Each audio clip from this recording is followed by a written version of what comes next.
എലീശ ഏലിയാവ് എന്ന പ്രവാചകന്റെ കൂടെ നിന്നത് എങ്ങനെയാണെന്നറിയാമോ? ഒരു അസിസ്റ്റന്റ് ആയിട്ടാണ് നിന്നത്. ഏലിയാവ് ഫുഡ് കഴിക്കുമ്പോൾ കൈക്ക് വെള്ളം ഒഴിച്ചു കൊടുക്കുന്ന നിലയിൽ പോലും എലീശ ഏലിയാവിനെ ശുശ്രൂഷിച്ചു.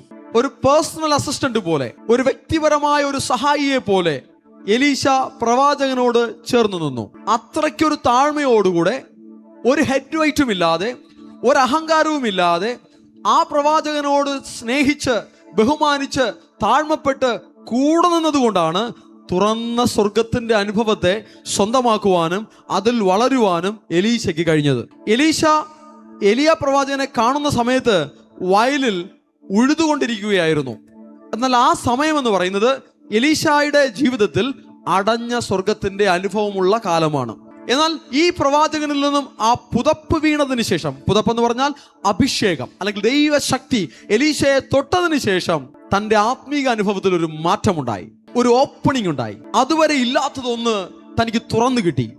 അതുവരെ ഇല്ലാത്തൊരു വെളിച്ചം തന്റെ ജീവിതത്തിൽ ഉണ്ടാവുകയാണ്. അതുവരെ അനുഭവിക്കാത്തൊരു കാര്യം താൻ അനുഭവിക്കുകയാണ്. ആ അനുഭവത്തെ താൻ വിലയേറപ്പെട്ടതായി എടുത്തു എന്നുള്ളതാണ് എലീശയുടെ വിജയം. ഇന്ന് നമ്മളെല്ലാവരും അടഞ്ഞ സ്വർഗത്തിന്റെ അനുഭവത്തിലാണ് ജനിച്ചതും വളർന്നതും.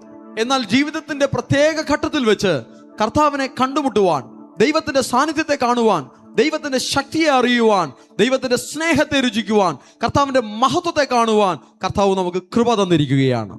എന്നാൽ അറിയുന്ന ആ ഘട്ടം മുതൽ അതിനെ വിട്ടുപിരിയാതെ അതിനോട് ചേർന്ന് നിൽക്കാമെങ്കിൽ, അതിനോട് ചേർന്നിരിക്കാമെങ്കിൽ വലിയ ദൈവത്തിന്റെ മഹത്വം നമ്മുടെ ജീവിതത്തിൽ വെളിപ്പെടും.